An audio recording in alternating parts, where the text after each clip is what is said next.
Elena, 42 años, costurera. El chasquido metálico de la cerradura al girar por última vez resonó en el hueco de su pecho, un sonido seco y definitivo que ponía fin a todo lo que conocía. El apartamento, ahora vacío, olía a polvo y a ausencia, un eco fantasmal de la vida que se había esfumado en apenas 3 meses. En su mano, el papel arrugado de la orden de desahucio se sentía frágil y pesado a la vez, una sentencia inapelable. Sintió un frío que no venía del aire de la mañana, sino de las profundidades de su alma. Era el frío del fracaso. Afuera, en el rellano, sus hijos, Lucas y Clara, esperaban en silencio. El silencio de sus hijos era casi más doloroso que un llanto abierto. 3 meses. Solo 3 meses desde que el aliento de su marido se había apagado en una cama de hospital, llevándose consigo la risa de esa casa y dejando tras de sí un abismo de deudas. Las facturas médicas habían devorado hasta el último céntimo de sus ahorros. Ahora, todo su patrimonio, el resumen de una vida de trabajo, cabía en la palma de su mano. 30 euros, un puñado de monedas frías y un par de billetes gastados. La calle los recibió con la indiferencia gris del asfalto. El estómago de Elena era un nudo apretado, no solo por el hambre que roía sus entrañas desde la noche anterior, sino por la angustia que le cerraba la garganta. Una náusea amarga le subió desde el estómago y tuvo que tragar saliva con fuerza para reprimir las lágrimas que le quemaban los ojos. No podía derrumbarse, no delante de ellos. La mano de Lucas, de 10 años, se aferraba a la suya con una fuerza que desmentía su edad. Un intento infantil y desesperado por anclarla a la realidad, por protegerla. Clara, de 7, caminaba al otro lado, arrastrando los pies y la mirada perdida. Demasiado pequeña para entender la magnitud del desastre, pero lo suficientemente grande para sentir el peso de la tristeza de su madre. Sus únicas posesiones eran una maleta de cartón atada con una cuerda, llena de ropa gastada, y su vieja máquina de coser, su única herramienta, su única promesa de un futuro que ahora parecía imposible. Cada bocina de coche, cada risa de los transeúntes, era como una aguja clavándose en su piel, recordándole su absoluta soledad en medio de la multitud. Sentados en el banco frío de un parque anónimo, viendo a la gente pasar con sus vidas ordenadas y sus destinos claros, Elena se sintió invisible, un fantasma con 2 niños a su cargo. El mundo seguía girando a su alrededor, indiferente a su naufragio. Fue entonces, mientras el sol de la tarde alargaba las sombras y el frío comenzaba a calar en sus huesos, cuando un recuerdo vago golpeó su mente. Una imagen difusa, de hacía años, una caja de madera que había pertenecido a su abuelo, guardada en el fondo de un armario. El recuerdo se hizo más nítido, casi una urgencia. ¿Qué había dentro? Fotos sepia, cartas amarillentas con una caligrafía elegante y algo más. Un documento. Con un impulso repentino, le pidió a Lucas que cuidara de Clara y corrió las pocas calles que la separaban del trastero de un familiar donde había dejado algunas cajas sin importancia. El olor a naftalina y a tiempo detenido la recibió al abrir la caja, y allí estaba, un papel quebradizo, casi polvo entre sus dedos, la escritura de una propiedad a nombre de un tío abuelo al que nunca conoció, una casa en un lugar del que apenas había oído hablar, Extremadura. Aquel papel se sentía a la vez como una sentencia y una salvación. Elena lo sostuvo bajo la luz mortecina de una farola. Un techo. La palabra resonaba en su cabeza con la fuerza de un milagro. Clara se había quedado dormida en su regazo, con el rostro surcado por la suciedad y la fatiga, su pequeña boca entreabierta en un suspiro. Lucas la miraba fijamente, con esos ojos de adulto prematuro, esperando una solución que ella no tenía, esperando que su madre hiciera magia. Su mente era un torbellino de cálculos desesperados. 30 euros. No era suficiente para un hostal. Apenas para comida de un par de días. La noche se acercaba y con ella el terror tangible de dormir en la calle, expuestos, vulnerables. El miedo por sus hijos era una bestia física que le desgarraba las entrañas. La casa abandonada, la herencia de un desconocido en una tierra remota, ya no era una opción descabellada. Era la única tabla de madera en mitad de un océano helado. Agarrarse a ella era un acto de fe ciega, un salto a lo desconocido. Pero soltarla era ahogarse. No había tiempo para dudar. Cada segundo en la calle era un riesgo que no podía permitirse. Con el corazón martilleándole en el pecho, Elena tomó su decisión. Encontró una pequeña empresa de portes baratos, regentada por un hombre de manos callosas y mirada desconfiada, que aceptó llevarlos a Extremadura por una cifra que consumía casi todo lo que le quedaba. Contó las monedas y los billetes sobre el mostrador polvoriento. El sonido metálico pareció sellar su destino. Sintió el vértigo de quien salta al vacío, sin saber si abajo hay agua o rocas. Mientras ayudaba a Lucas y a Clara a subir a la cabina de la furgoneta, un escalofrío recorrió su espina dorsal. El motor tosió y arrancó con un estruendo, y mientras el vehículo se alejaba, Elena vio las luces de la ciudad borronearse a través de la ventanilla sucia, como una vida que se disolvía para siempre. No era el comienzo de una nueva etapa, era una huida, una apuesta final y desesperada, llevándose a sus hijos hacia un lugar del que no sabía nada, empujada por la certeza de que cualquier cosa, por terrible que fuera, tenía que ser mejor que la nada absoluta de la calle. El viaje fue una sucesión de imágenes borrosas y sonidos monótonos. El traqueteo incesante de la furgoneta, el zumbido grave del motor, se convirtieron en la banda sonora de su desarraigo. Elena mantenía la espalda rígida, encajada entre el conductor silencioso y sus dos hijos que dormitaban a ratos, ajenos al cataclismo que sacudía su pequeña vida. Apretada en su puño, la escritura de la casa se sentía como un talismán quebradizo. Cada kilómetro que dejaban atrás, las luces de la ciudad se difuminaban en una mancha anaranjada, y con ellas se iba el último vestigio del mundo que conocían. Un nudo de incertidumbre se le formaba en la garganta.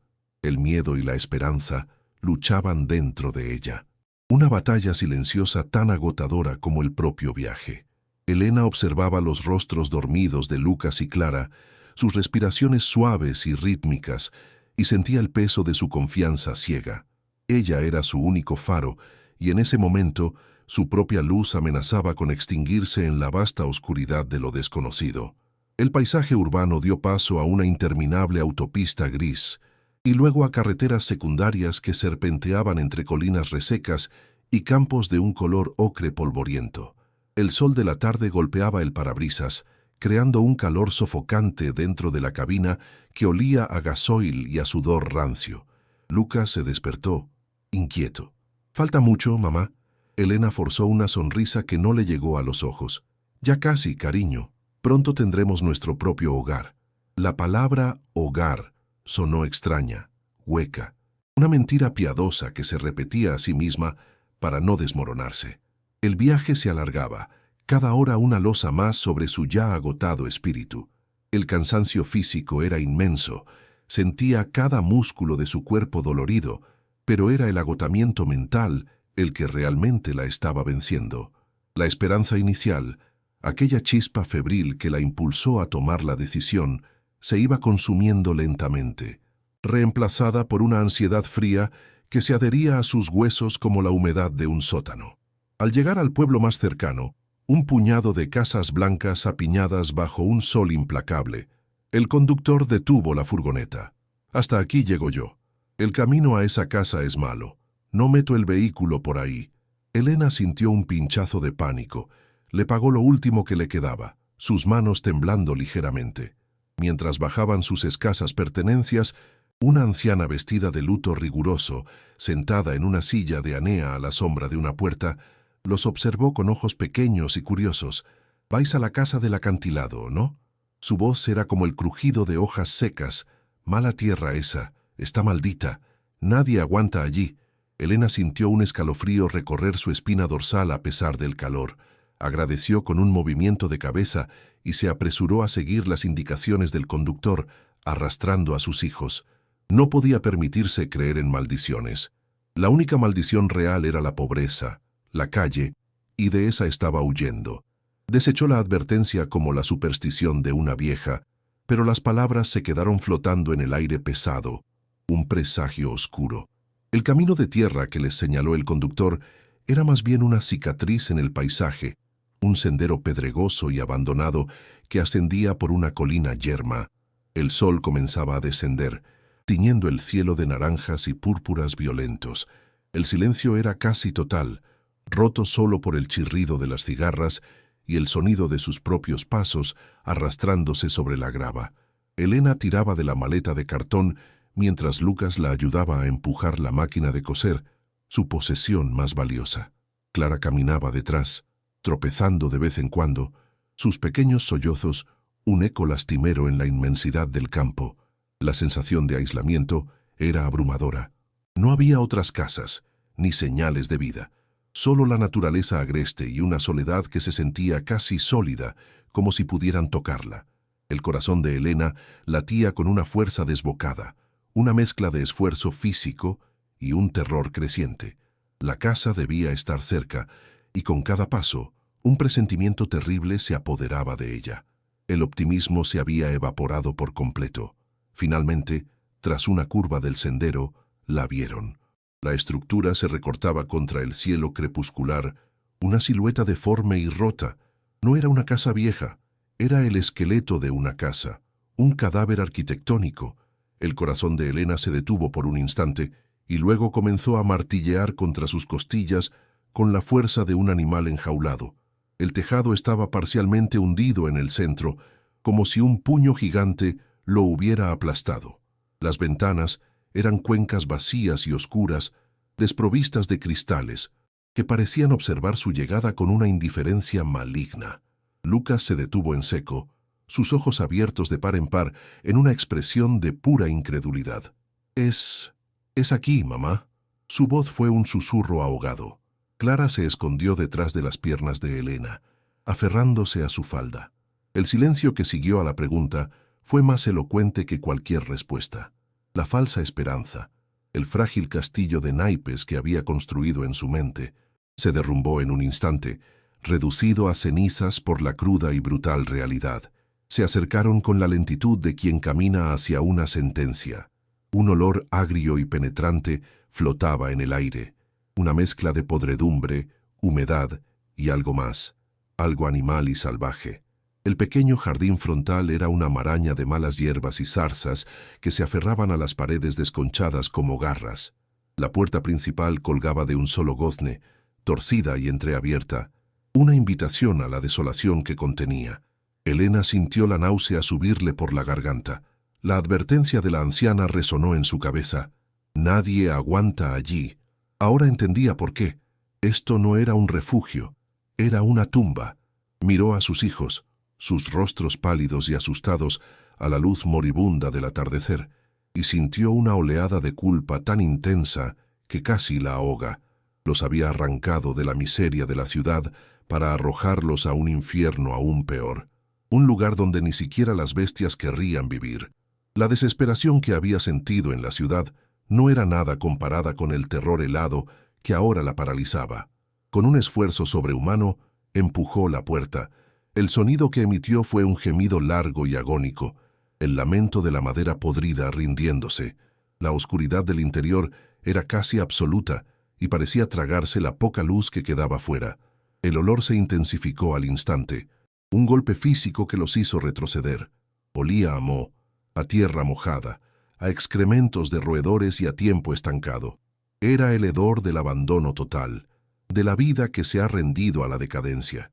Elena buscó a tientas la pared, esperando encontrar un interruptor de la luz por puro instinto, pero sus dedos solo tocaron una superficie fría, húmeda y extrañamente blanda. Un escalofrío de repulsión recorrió su brazo. El silencio dentro de la casa era diferente al del exterior. Era un silencio pesado, opresivo, cargado de una presencia invisible y hostil. Sentía 1000 ojos observándolos desde las sombras y el vello de su nuca se erizó. El terror que había sentido al verla por fuera se transformó en un pavor visceral al cruzar el umbral. Un débil rayo de luna se filtró por un agujero en el techo, iluminando una escena de devastación. El salón principal era un caos de muebles rotos y cubiertos de una gruesa capa de polvo y telarañas. Un sofá destripado mostraba su relleno amarillento y apolillado. El suelo de madera estaba hinchado y deformado por la humedad, y en varias zonas había cedido, abriendo agujeros negros y peligrosos. Elena dio un paso y su pie se hundió ligeramente en una sección blanda, el crujido húmedo de la madera podrida resonando en el silencio sepulcral. Tuvo que agarrarse al marco de la puerta para no caer. Las paredes estaban cubiertas de manchas oscuras, un moho negro y aterciopelado que trepaba desde el suelo hasta el techo, dibujando mapas de un territorio enfermo y contagioso. La casa no estaba abandonada, estaba muriendo, y ellos habían entrado en sus entrañas corruptas. La imagen era tan desoladora que por un momento Elena deseó estar de nuevo en la calle, bajo el cielo abierto, libre de aquel techo opresivo. El sonido llegó de repente, un correteo rápido y frenético dentro de las paredes, seguido de un chillido agudo. «Ratas». Elena ahogó un grito, llevándose una mano a la boca. Lucas se pegó a ella, temblando. El lugar estaba infestado. No eran solo las ratas. Podía sentir la presencia de otros seres, insectos que se arrastraban por el suelo, arañas que tejían sus imperios en cada esquina. Esta casa no estaba vacía. Era un ecosistema de alimañas, y ellos eran los intrusos. No había agua corriente. Una prueba rápida en un grifo oxidado en lo que parecía ser la cocina solo produjo un sonido hueco y un chorrito de polvo rojizo. No había electricidad. Los cables colgaban inertes de los techos como lianas muertas. Estaban atrapados en la oscuridad, sin agua, sin luz, rodeados de suciedad y de criaturas que se movían en las sombras. La realidad de su situación la golpeó con la fuerza de un puñetazo en el estómago. Había gastado su último euro para llegar a esta trampa mortal. Clara, que había permanecido en un silencio aturdido, finalmente rompió a llorar. No era un llanto fuerte, sino un gemido bajo y continuo, el sonido de un corazón infantil rompiéndose. Ese sonido fue la puñalada final para Elena. Se arrodilló y abrazó a su hija, sintiendo el pequeño cuerpo temblar incontrolablemente contra el suyo. Lucas se unió al abrazo, enterrando la cara en su hombro, sus propios sollozos ahogados por la tela de su abrigo. Elena los estrechó con fuerza, intentando transmitirles una calma que no sentía, una seguridad que no poseía. La esperanza se había transformado en un terror absoluto. Había llevado a sus hijos a un lugar insalubre, peligroso, un foco de enfermedades y podredumbre. El frío de la casa no era solo físico, era un frío que se le metía en el alma, congelando cualquier atisbo de futuro. Se sintió la peor madre del mundo, una fracasada que, en su intento de salvarlos, los había condenado a algo mucho peor que la incertidumbre de la calle. El peso de su error la aplastó. Se dejó caer sentada en el suelo sucio, con sus hijos aferrados a ella, y por primera vez desde que todo había empezado, se permitió sentir la magnitud completa de su desesperación. Las lágrimas silenciosas comenzaron a correr por sus mejillas, mezclándose con el polvo y la mugre. No había solución, no había escapatoria. Estaban aislados, sin dinero, en medio de la nada, en una casa que se caía a pedazos y que amenazaba con devorarlos. La noche se cernía sobre ellos, una oscuridad impenetrable que traía consigo nuevos miedos. ¿Qué otros horrores les aguardaban cuando la última luz desapareciera? La idea de pasar una sola noche allí era una tortura.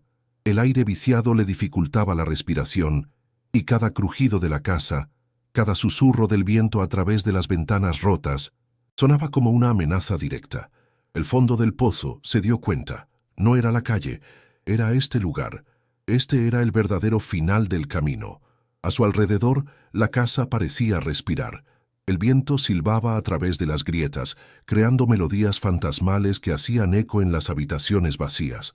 Un trozo de yeso se desprendió del techo y cayó al suelo con un ruido sordo, haciendo que los tres se sobresaltaran. Elena miró hacia la negrura del techo, imaginando el peso de la estructura podrida sobre sus cabezas. ¿Y si se derrumbaba mientras dormían? El pensamiento fue tan vívido y aterrador que sintió una punzada de pánico puro. Este lugar no era seguro. Cada minuto que pasaban allí era un riesgo mortal. Había cometido un error catastrófico, uno que ponía en peligro la vida de sus hijos. La culpa era un veneno que le quemaba las venas, un ácido que disolvía los últimos restos de su fortaleza. Se sentía completamente sola, abandonada por la suerte y por Dios, una pequeña y patética figura acurrucada en el corazón de la ruina. La noche cayó por completo, sumergiendo la casa en una oscuridad total. Elena no se atrevía a moverse, solo podía abrazar a sus hijos, sus cuerpos calientes un ancla precaria en un océano de frío y miedo. El hambre roía sus estómagos, un dolor sordo que se sumaba a la miseria general, pero ni siquiera el hambre importaba ya.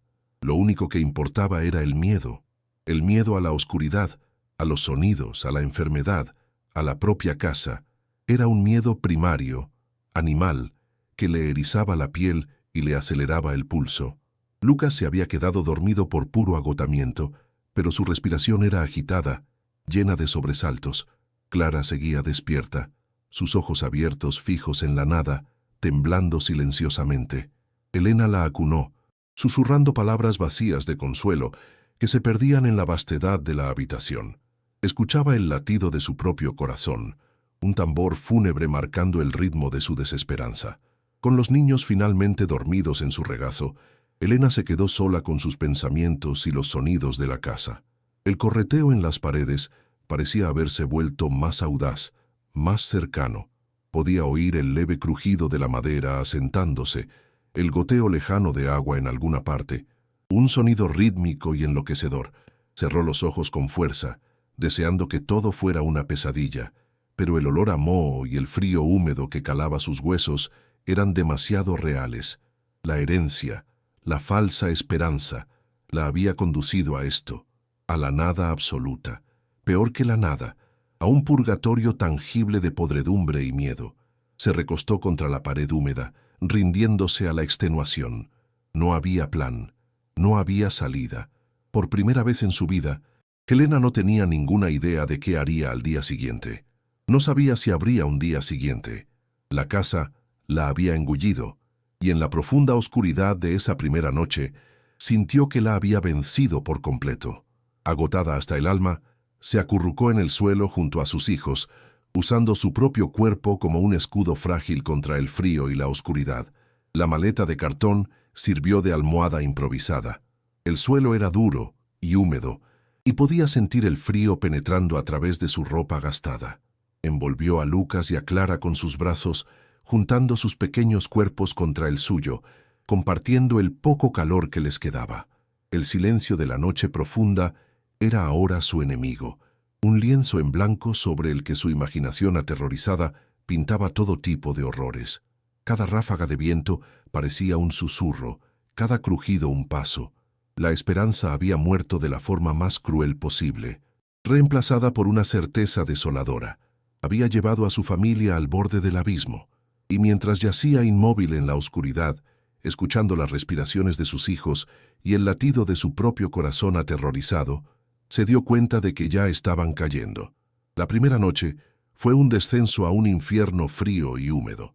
Elena había logrado encontrar una sección del suelo del salón que parecía menos podrida que el resto, y allí se acurrucó, formando un nido protector alrededor de los cuerpos dormidos de Lucas y Clara. Usó su propio abrigo como una manta compartida, un escudo patético contra el frío que emanaba de la tierra misma. El aire estaba tan viciado y pesado que cada inhalación era un esfuerzo. Cerró los ojos, pero el sueño era un lujo inalcanzable. Su mente era un hervidero de arrepentimiento y miedo, mientras su cuerpo temblaba, no solo por el frío, sino por el peso de su fracaso absoluto. La oscuridad era total, una negrura opresiva que borraba los contornos del mundo y dejaba solo el sonido de la respiración de sus hijos y el latido desbocado de su propio corazón. Fue en medio de ese silencio sepulcral cuando lo oyó. Al principio fue tan débil que creyó que era el zumbido de la sangre en sus oídos, un sonido casi imperceptible, intermitente, un murmullo. Elena se quedó completamente inmóvil, conteniendo la respiración, esforzándose por escuchar por encima de los latidos de su corazón. El sonido volvió, un poco más claro esta vez, aunque todavía un susurro agónico, fantasmal. Eran palabras, o fragmentos de ellas, arrastradas por lo que parecía un eco eterno. No me dejéis aquí. La frase, rota y desesperada, flotó en la oscuridad durante un segundo y luego se desvaneció, dejando un silencio aún más aterrador que el propio sonido. Un sudor helado brotó en su frente. Su cuerpo se paralizó por completo, cada músculo tenso en una respuesta de puro pavor primario. Su mente se rebeló, buscando una explicación lógica en medio del pánico. Era el viento. Tenía que ser el viento, silbando a través de una grieta en la chimenea, creando una ilusión auditiva. Su mente, agotada y al límite, le estaba jugando una mala pasada. Se aferró a esa idea con la fuerza de un náufrago a una tabla. Las casas viejas hacen ruidos extraños, se dijo a sí misma, repitiéndolo como un mantra silencioso. Pero la naturaleza del sonido había sido demasiado específica, demasiado humana. No era el gemido impersonal del viento, tenía la cadencia del sufrimiento, la textura de una voz rota. Apretó a sus hijos contra ella, sintiendo el calor de sus cuerpos como la única cosa real en ese universo de sombras y susurros. El vello de sus brazos y de su nuca estaba completamente erizado. No se atrevía a moverse, ni siquiera a respirar. El susurro regresó, esta vez solo un fragmento, un jadeo ahogado. Aquí. Fue suficiente para que un escalofrío violento sacudiera todo su cuerpo.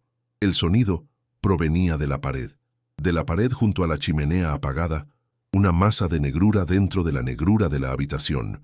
No había duda, el sonido estaba atrapado allí dentro, como un insecto zumbando en un frasco. El terror se transformó en algo más, en una certeza horrible. No estaban solos. La advertencia de la anciana del pueblo resonó en su cabeza.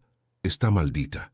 Elena nunca había creído en fantasmas, pero en esa casa, en esa noche, con el frío calándole los huesos y una voz rota suplicando desde el interior de una pared, la duda comenzó a carcomer los cimientos de su racionalidad. La sensación de ser observada, que había tenido al entrar, regresó con una fuerza abrumadora. La voz no volvió, pero su ausencia era ahora una presencia tangible, una amenaza latente en el silencio. Elena pasó el resto de la noche en un estado de vigilia aterrorizada, con los ojos abiertos de par en par, fijos en la oscuridad en dirección a la chimenea. Cada crujido de la madera podrida, cada correteo de las ratas, cada ráfaga de viento que sacudía los marcos de las ventanas rotas, era una tortura para sus nervios destrozados. Se sentía como una presa acorralada, esperando el ataque de un depredador invisible. El agotamiento físico luchaba contra la adrenalina del miedo, pero el miedo ganaba siempre. Vio cómo la oscuridad absoluta se diluía lentamente en un gris plomizo, la primera luz del alba filtrándose como un fantasma a través de los agujeros del techo. La noche había terminado, pero el horror que había traído consigo acababa de empezar. La luz del día trajo consigo una frágil capa de normalidad, disipando las sombras más profundas, pero no el miedo que se había instalado en el corazón de Elena. El recuerdo del susurro era tan vívido que parecía resonar aún en sus oídos. Mientras sus hijos dormían, agotados por el viaje y la tensión, ella se levantó, sintiendo cada músculo de su cuerpo dolorido y rígido. Un impulso irracional y poderoso la dominaba. Más fuerte que el miedo a lo sobrenatural, era la necesidad de entender, de enfrentar la fuente de aquel horror. No podía vivir un segundo más en esa casa, con la duda de qué o quién estaba atrapado dentro de esa pared. La supervivencia ya no era solo cuestión de encontrar comida o agua, era cuestión de conquistar el terror que amenazaba con volverla loca. Se movió con un sigilo que no sabía que poseía, como una sonámbula atraída hacia el foco de su pesadilla. Se plantó frente a la chimenea, una estructura de piedra ennegrecida que parecía una boca abierta hacia la nada. La pared contigua estaba cubierta por el mismo moho oscuro y aterciopelado del resto de la casa, con grandes parches donde el yeso se había desprendido, revelando la estructura de listones de madera debajo. El aire a su alrededor parecía más frío, más quieto. Con la mano temblando, la extendió hasta tocar la superficie. Estaba helada y húmeda, casi pegajosa al tacto. Una oleada de repulsión y miedo la recorrió, pero no retiró la mano. Cerró los ojos por un instante, tratando de recordar la ubicación exacta del sonido. Fue entonces cuando, con la punta de los dedos, notó una sutil diferencia en la textura del yeso, una zona que parecía menos uniforme, ligeramente abombada, como si ocultara una cicatriz bajo la piel. Con el corazón martilleándole en el pecho, usó los nudillos para golpear suavemente la pared. El sonido era sordo y sólido. Se movió unos centímetros a la derecha, sordo y sólido. A la izquierda, sordo y sólido. Luego, golpeó justo en el centro de la zona abombada, junto al borde de la chimenea. El sonido fue completamente diferente, un toc hueco y resonante, como si estuviera golpeando la tapa de una caja vacía. El contraste fue tan claro, tan definitivo, que Elena ahogó un grito. No había sido su imaginación. La pared estaba hueca en ese punto exacto. La voz venía de dentro de esa cavidad. La prueba física de que algo estaba terriblemente mal en esa casa hizo que su pánico se mezclara con una extraña y febril excitación. El misterio era real, y ella estaba a punto de abrirlo. Necesitaba una herramienta, algo para romper el yeso. La idea de usar sus propias manos era impensable. Salió al patio trasero, una jungla de zarzas y hierbajos tan altos como ella. El sol de la mañana era débil, pero le dio el coraje suficiente para registrar entre los escombros y la chatarra que se acumulaban junto a un muro de ruido. Sus ojos se posaron en un trozo de metal oxidado que sobresalía de la tierra. Tiró de él con todas sus fuerzas. Poco a poco, emergió una palanqueta de hierro pesada y cubierta de una gruesa capa de óxido y tierra seca. Se sentía sólida y poderosa en sus manos. No era solo una herramienta. En ese momento, se sentía como un arma, una llave, el único objeto en ese universo de decadencia que representaba la acción y la posibilidad de una respuesta. Con la palanqueta en la mano, se sintió menos víctima, más investigadora. De vuelta en el salón, Lucas ya estaba despierto, observándola con ojos grandes y preocupados. «¿Qué haces, mamá?» Elena intentó sonreír, un gesto que se sintió como una máscara grotesca. «Solo voy a arreglar una cosa en la pared, cariño. No te preocupes». Levantó la pesada palanqueta. El esfuerzo le hizo doler los músculos de los brazos. Respiró hondo, y antes de que el miedo pudiera paralizarla de nuevo, golpeó la pared con todas sus fuerzas. El impacto fue brutal. Un sonido seco y violento que hizo eco en toda la casa. Una gran grieta en forma de estrella apareció en el yeso, y una nube de polvo blanco y acre llenó el aire, haciéndola toser. Clara se despertó sobresaltada por el ruido y comenzó a llorar. Pero Elena no podía parar. Ya había cruzado un umbral. Golpeó una y otra vez, con una energía frenética que nacía del miedo y la adrenalina. Cada golpe era un acto de desafío contra la casa, contra su miedo, contra su desesperación. Trozos de yeso y listones de madera podridos saltaban por los aires.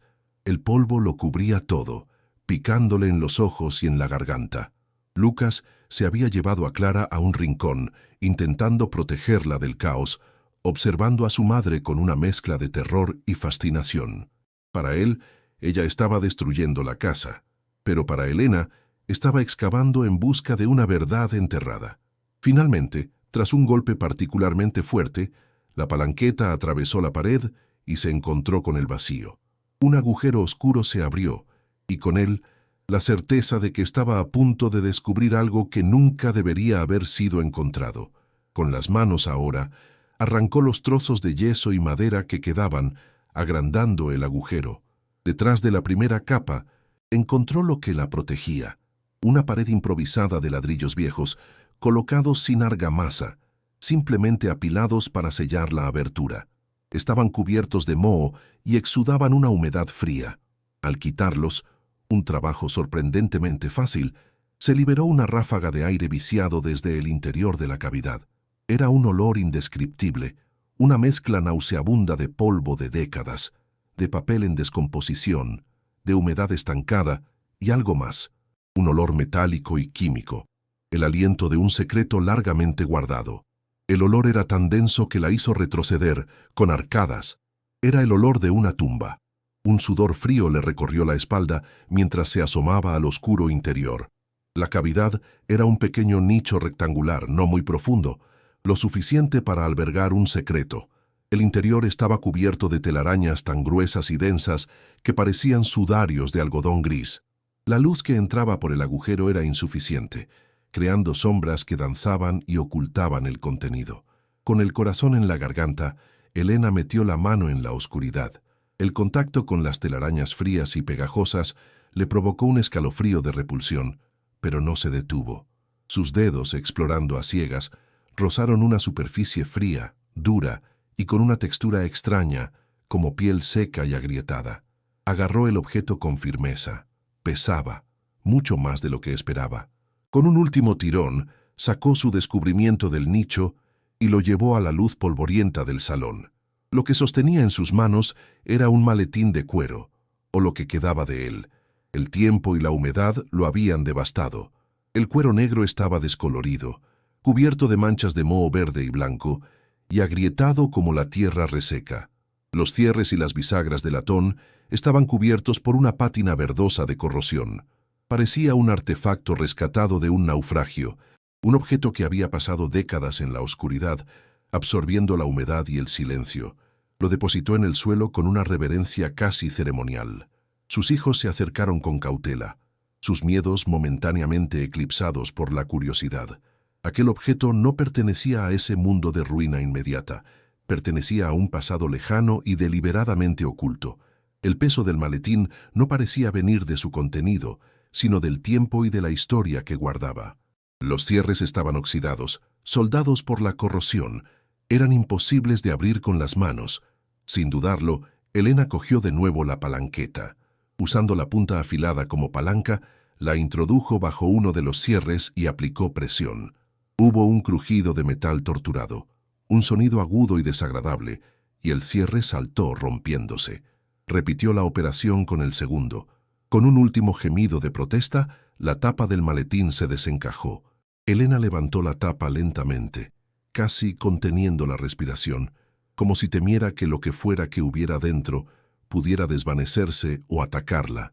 El interior estaba forrado con una seda que alguna vez debió ser lujosa, pero que ahora estaba descolorida y podrida, desprendiéndose en jirones al contacto con el aire. El olor que emergió del interior fue aún más intenso. Un golpe olfativo de papel viejo, de tinta, el olor distintivo de la celulosa en descomposición. Era el olor de una biblioteca olvidada, de una cápsula del tiempo violada, y dentro, cuidadosamente dispuestos, se encontraban los tesoros del secreto. No había oro ni joyas, había algo mucho más valioso y peligroso. Varios cuadernos de tapa dura, encuadernados en cuero oscuro, sus páginas onduladas por la humedad. Junto a ellos, un objeto que Elena apenas reconoció por haberlo visto en fotografías antiguas, una pequeña grabadora de cinta portátil, un modelo de los años 70, con su carcasa de plástico y metal y sus pequeños botones de funciones. Y a su lado, dentro de una bolsita de tela enmohecida, una colección de microcasetes. Elena cogió la grabadora con cuidado. Era sorprendentemente pesada. Una de las diminutas cintas de casete todavía estaba dentro, visible a través de una pequeña ventana de plástico. Al mover el aparato, algo en su interior, un mecanismo corroído, hizo un leve clic. Hubo un zumbido eléctrico casi inaudible, el sonido de un motor luchando por girar durante una fracción de segundo, y entonces, saliendo del pequeño altavoz, distorsionado y lleno de estática, pero inconfundible, escuchó la voz. Mi agonía. Aquí. No me dejéis. Era la voz de la pared, la voz de la noche, pero ahora era real, tangible, saliendo de un objeto físico. No era un fantasma, era una grabación.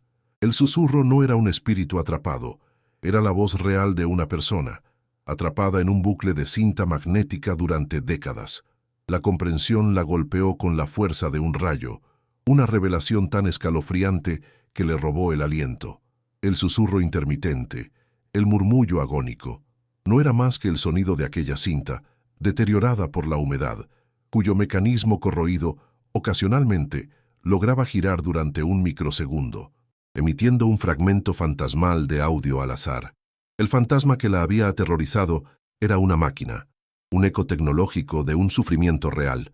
El terror a lo sobrenatural se disipó instantáneamente, pero fue reemplazado por un horror mucho más profundo y visceral, el horror de la crueldad humana. Alguien había grabado sus últimos momentos. Alguien había sido emparedado en esa pared, no como una leyenda, sino como un hecho brutal y documentado. La casa no estaba maldita, estaba profanada. Con manos temblorosas, abrió uno de los diarios. Las tapas de cuero se deshacían al tacto. Las páginas, amarillentas y frágiles, estaban cubiertas de una caligrafía apretada y urgente. Las primeras líneas que leyó la dejaron helada. Día 6. El aire se acaba. Ya no grito. Guardo mis fuerzas. Si alguien encuentra esto, que se sepa la verdad sobre la mina de wolframio y los crímenes de Ramiro. Nos están cazando uno a uno. Las palabras saltaron de la página, vivas y desesperadas. No era solo una muerte, era un asesinato, era una conspiración. Elena tuvo que cerrar el diario, su corazón latiendo con una violencia dolorosa. El maletín no contenía solo la historia de un hombre, contenía la prueba de un crimen monstruoso, un secreto que alguien había matado para proteger. Miró a su alrededor, a la habitación en ruinas, al agujero abierto en la pared, al polvo que flotaba en los haces de luz. Todo cobró un nuevo y siniestro significado. La casa no se había caído a pedazos por abandono. La habían dejado morir. La habían aislado para que guardara su secreto. La advertencia de la anciana ya no sonaba a superstición, sino a un conocimiento velado, a un miedo colectivo que había perdurado durante décadas en la memoria del pueblo. Nadie aguanta aquí. Quizás no era por los fantasmas, sino por el peso de la verdad enterrada, una verdad tan terrible que su propia energía había envenenado el lugar. Y ahora, esa verdad estaba en sus manos, en un maletín de cuero podrido sobre el suelo de una casa en ruinas. Lucas se acercó y tocó el maletín con la punta del dedo. «¿Qué es, mamá?» Elena no supo qué responder. ¿Cómo explicarle a un niño que acababan de desenterrar la voz de un hombre muerto, el testamento de una atrocidad? Simplemente negó con la cabeza, incapaz de articular palabra. Cogió la bolsita de tela y la vació sobre el suelo. Una docena de microcasetes rodaron, cada uno con una pequeña etiqueta escrita a mano. Conversación, R.M. Testimonio, T.P. Sonidos Mina Noche. Era un archivo meticuloso del horror. El hombre de la pared no solo había grabado su propia muerte, había reunido pruebas, había construido un caso contra sus asesinos desde el interior de su propia tumba. La magnitud de su valentía y de su sufrimiento abrumó a Elena. Un nuevo tipo de miedo, más frío y afilado que el anterior, comenzó a formarse en su interior. Si alguien había matado para ocultar este maletín, ¿qué harían si descubrieran que ella lo había encontrado? De repente, el aislamiento de la casa ya no era una desventaja, sino una trampa mortal. Estaban solos, indefensos, a kilómetros de cualquier ayuda, y acababan de tropezar con un secreto por el que la gente poderosa había matado. El peligro ya no era el techo que podía derrumbarse o las ratas en las paredes. El peligro ahora tenía un nombre, Ramiro, y una historia de violencia que la convertía a ella y a sus hijos en testigos accidentales, testigos que, muy probablemente, necesitarían ser silenciados. La casa ya no era un simple refugio en ruinas, era una escena del crimen activa. Elena se sentó en el suelo polvoriento, rodeada por los restos de su descubrimiento. El frío del suelo se filtraba a través de su ropa, pero apenas lo notaba. El hambre, el cansancio, la desesperación por su situación económica, todo eso se había desvanecido, eclipsado por la enormidad de lo que tenía ante ella. Sostenía en sus manos la herencia real de su tío abuelo, no una casa en ruinas, sino una misión, una carga de justicia. Los diarios y las cintas no eran solo papel y plástico, eran la última voluntad de un hombre, un grito de auxilio que había tardado décadas en ser escuchado. Sintió el peso de esa responsabilidad sobre sus hombros. La lucha por la supervivencia acababa de cambiar de naturaleza. Ya no se trataba de sobrevivir a la pobreza, sino de sobrevivir a la verdad. Con las manos temblorosas, Elena recogió el maletín y lo colocó sobre una sección menos dañada del suelo. La adrenalina del descubrimiento había dado paso a un frío y lúcido terror. Ya no era una cuestión de fantasmas o maldiciones, sino de crímenes muy reales y de hombres muy peligrosos. Abrió uno de los diarios, su portada de cuero desintegrándose bajo sus dedos. La caligrafía pertenecía a un hombre llamado Elías, su tío abuelo, un activista por los derechos humanos desaparecido en la década de los 70. Elena sintió un nudo en el estómago. Las páginas, amarillentas y onduladas por la humedad, olían a tiempo estancado y a verdad enterrada. Comenzó a leer, y las palabras escritas con una tinta desvaída la transportaron a un pasado oscuro y brutal. Elías no había heredado esa casa. La había comprado como base para una investigación secreta, una que le costaría la vida. El miedo que sentía Elena ahora tenía un rostro, un nombre y una historia manchada de sangre que la implicaba directamente. El diario era una crónica meticulosa del horror. Elías documentaba una trama de trabajos forzados en una mina ilegal de wolframio, un mineral estratégico y valiosísimo durante el régimen franquista. Describía cómo hombres desesperados de toda la región eran atraídos con falsas promesas de trabajo y luego atrapados en un sistema de esclavitud, vigilados por guardias armados y obligados a trabajar en condiciones infrahumanas por una paga miserable que apenas cubría su comida. Las páginas estaban llenas de nombres, fechas de desapariciones, testimonios anónimos de brutalidad. Elías había identificado al cerebro de toda la operación, un político influyente del régimen, un hombre que actuaba con total impunidad, protegido por su poder y su crueldad. Su nombre aparecía una y otra vez, como una cicatriz en cada página. Don Ramiro. El corazón de Elena latía con fuerza contra sus costillas. El nombre sonaba antiguo, pero el poder que evocaba se sentía peligrosamente presente, un eco que aún resonaba en el aire viciado de la casa. Elena cogió la pequeña grabadora. El plástico se sentía frágil y frío.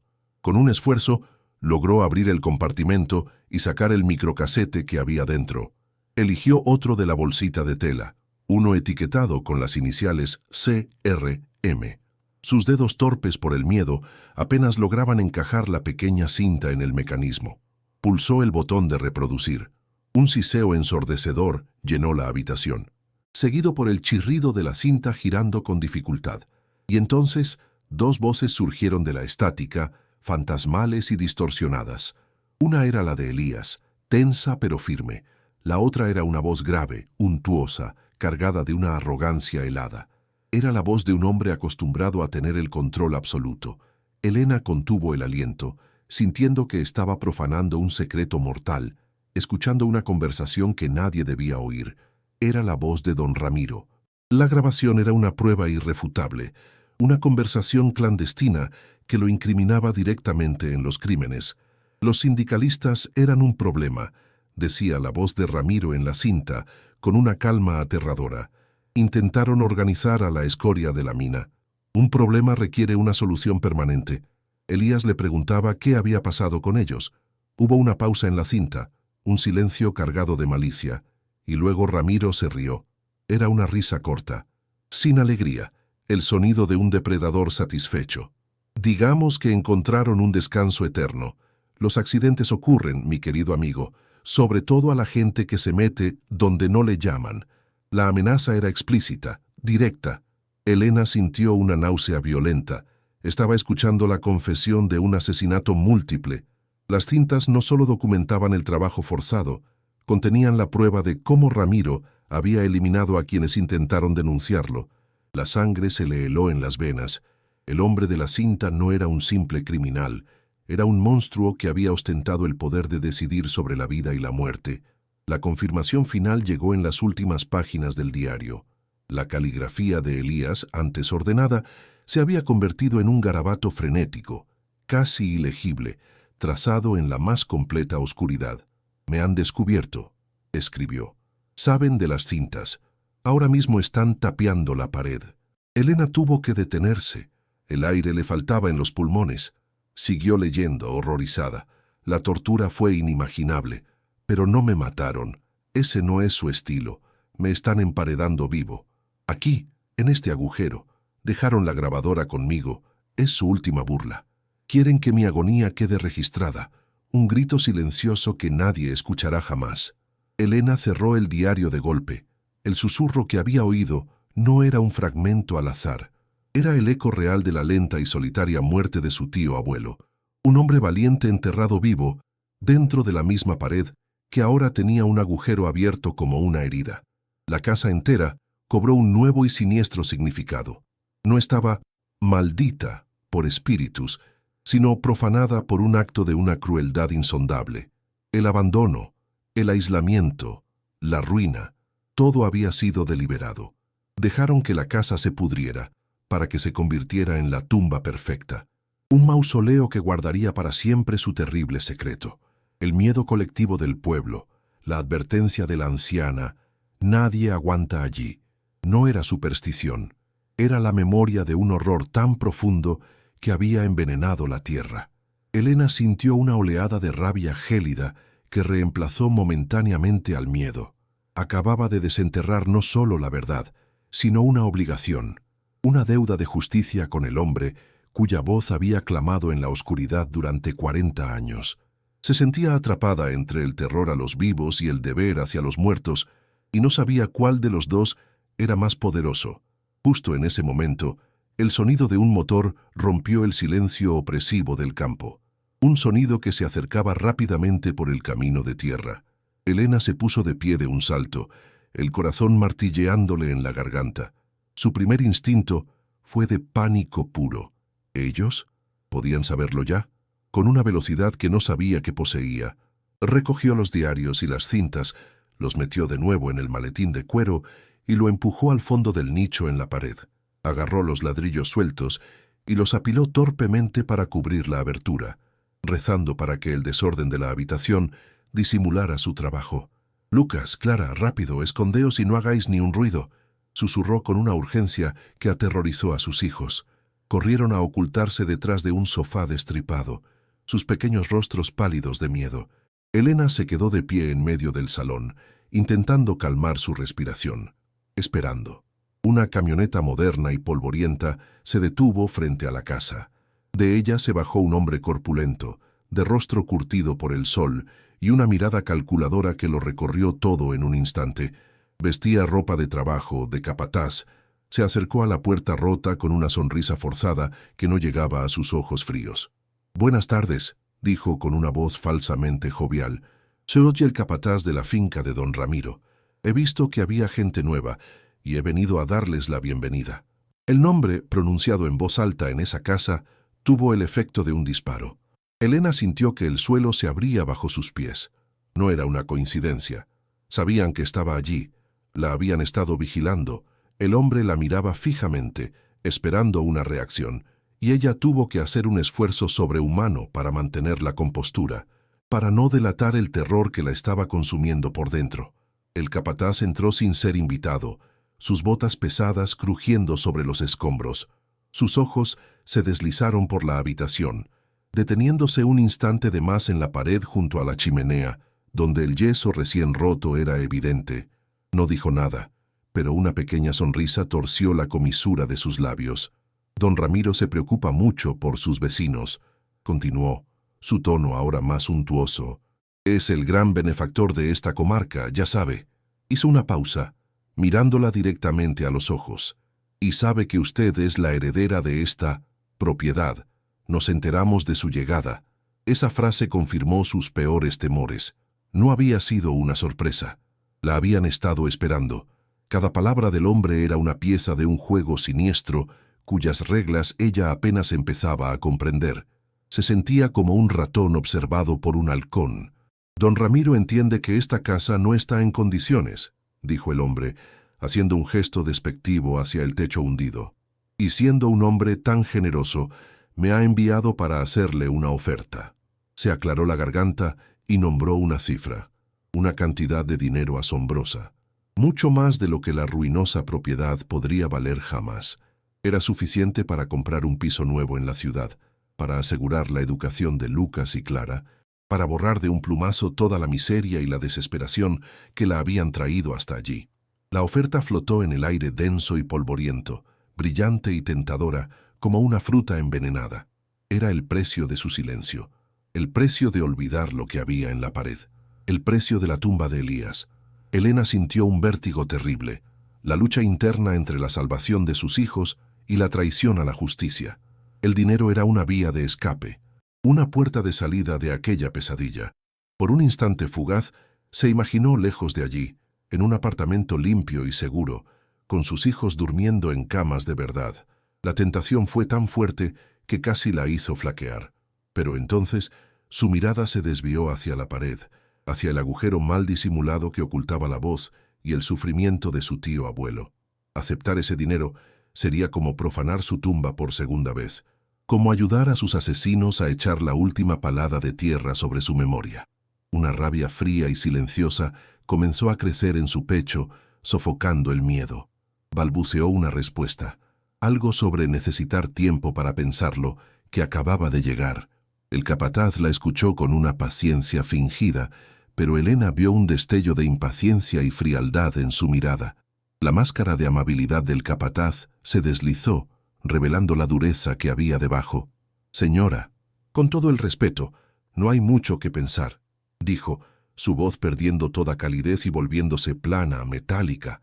«Este lugar es una trampa mortal. La estructura se puede venir abajo en cualquier momento». Hizo una pausa, dejando que el peso de sus palabras se asentara. Luego, añadió con una lentitud deliberada, «Y toda esta finca está llena de viejos pozos mineros, sin señalizar, agujeros muy profundos de los que nadie podría salir». La descripción era demasiado precisa, demasiado específica. No era una advertencia, era una ilustración. Estaba pintando un cuadro vívido de las muchas maneras en que una familia podía desaparecer en aquel lugar aislado. Elena sintió un nudo de hielo formarse en su estómago. El hombre giró la cabeza y sus ojos se posaron en el rincón donde Lucas y Clara se escondían, apenas visibles. Su sonrisa regresó, pero esta vez era una mueca depredadora, desprovista de cualquier calidez. Era la sonrisa de un lobo mirando a dos corderos.